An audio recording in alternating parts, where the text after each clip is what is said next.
تم نے یہ بھی نہ سوچا کبھی وہ لڑکی کیسے سہے گی اتنے دکھ، جو زیادہ غصے میں ہوتی ہے تو رو دیتی ہے۔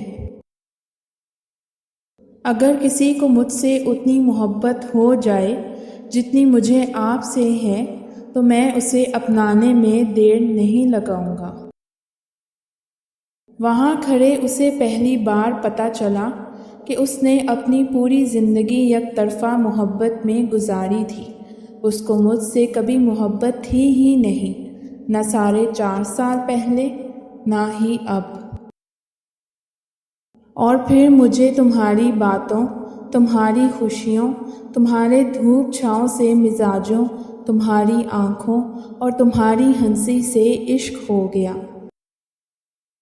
بانو قدسیہ لکھتی ہیں، لوگ اپنی بوریت دور کرنے کے لیے آپ کو عزیز رکھیں تو اسے محبت سمجھنے کی غلطی نہ کیجیے۔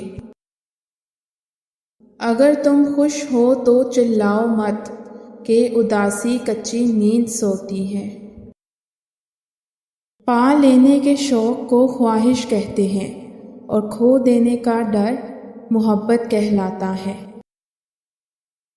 میں بھی کتنا پاگل ہوں نا کہ صبح سے لے کر رات گہے تک اپنے من پسند شخص کے میسیجز، ویڈیوز، پروفائل میں اپنے حق میں کہے گئے الفاظ ڈھونڈتا رہتا ہوں۔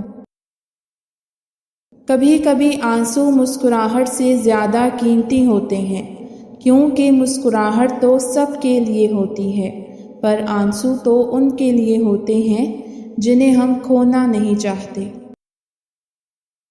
کبھی کبھی کچھ ایسے لوگوں کی زندگی سے بھی جانا پڑتا ہے جن کے لیے ہم تو کچھ بھی نہیں، لیکن وہ ہمارا سب کچھ ہوتے ہیں۔